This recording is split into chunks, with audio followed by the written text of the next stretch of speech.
அனைத்து உறவுகளுக்கும் வணக்கம். டைரக்ட் அபிஷேக் நாமா இயக்கத்தில் வெளிவந்த டெவில் த பிரிட்டிஷ் சீக்ரெட் ஏஜென்ட் படத்தை பற்றி தான் நம்ம இன்றைக்கி பார்க்க போகிறோம். இந்த படத்தை தெலுங்கில் இயக்கியுள்ளார்.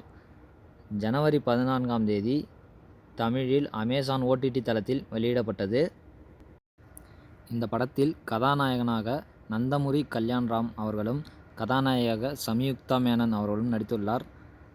1945இல் நடந்த இந்த கதையில் நேதாஜி கதாபாத்திரத்தை தவிர மற்ற அனைத்து கதாபாத்திரமும் கற்பனையே என்று படம் ஸ்டார்ட் ஆகிறது.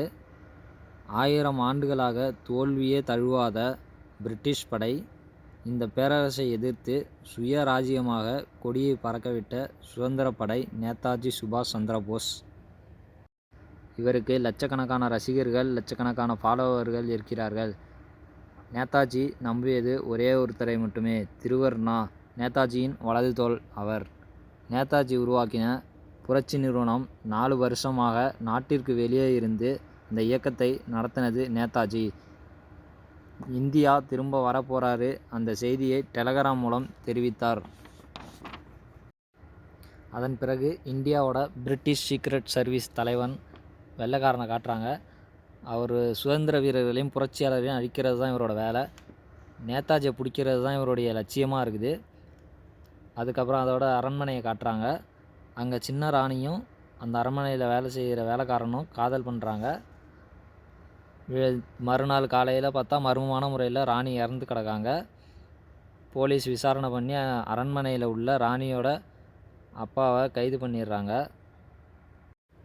நடுக்கடலில் பிரிட்டிஷ் கப்பலை காட்டுறாங்க. அந்த கப்பலை சுற்றி திருடர்கள் எல்லோரும் சூழ்ந்து அந்த கப்பலில் உள்ள பாதுகாவலர்கள், அந்த ஓட்டுநர்கள் எல்லாரையும் கொன்னுடுறாங்க. அதுக்கப்புறமா ஹீரோ நந்தமுரி கல்யாண்ராமனை காட்டுறாங்க.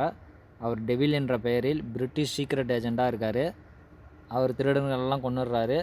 Hero devil British secret service தலைவன் கூப்பிட்டு அனுப்புகிறாரு. அங்கே போனோடனே அவருக்கு இந்த கப்பலை காப்பாற்றுறதுனால அவார்டு கொடுக்குறாங்க. அதுக்கப்புறம் அந்த பிரிட்டிஷ் தலைவன் சொல்கிறான், நீ அந்த அரண்மனையில் நடந்த கொலையை போயிட்டு கண்டுபிடிக்கணும் அப்படின்னு சொல்கிறாரு. அந்த கொலையில் உள்ள மர்மத்தை கண்டுபிடிக்கிறதுக்காக டெவில் இங்கேருந்து அந்த ஊருக்கு போகிறாரு. எல்லாரையும் விசாரிக்கிறாரு. கதாநாயகி சம்யுக்தா மேனனை பார்க்குறாரு. அவங்க மேலே சந்தேகப்பட்டு அவங்கள விசாரிக்கிறாரு. அவங்க இல்லைன்னு தெரிஞ்சோடனே அவங்கள விட்டுடுறாரு. டெவில் தன்னோட சொந்த ஜாமீனில் அரமண ராஜாவை வெளியே எடுக்கிறாரு. அதன் பிறகு சம்யுக்தா மேனன் டெவில் மேலே லவ் வருது. கதாநாயகி சம்யுக்தா மேனன் ஐஎன்ஏ சீக்ரெட் ஏஜெண்ட்டாக இருக்காங்க. அதை ஹீரோ டெவில் கண்டுபிடிச்சிடுறாரு. அதுக்கப்புறம் 2 பேரும் லவ் பண்ணுறாங்க. ஃபஸ்ட் ஹாஃப் அவ்வளோதாங்க. செகண்ட் ஹாஃபில் நேதாஜி இந்தியா வந்தாரா, திருவர்ணாவை சந்தித்தாரா, திருவர்ணா யார் அப்படிங்கிறது தாங்க இந்த படத்தோட கிளைமேக்ஸு. படத்தில் 2 பாட்டு நல்ல பாட்டாக இருக்குதுங்க. படத்தில் அங்கங்கே கொஞ்சம் காமெடி. படம் நல்லா விறுவிறுப்பாக ரன் ஆகுது. படம் மொத்தம் 2 மணி நேரம் 24 நிமிடம் ரன் ஆகுது. தமிழில் ஓடிடியில் உள்ளது.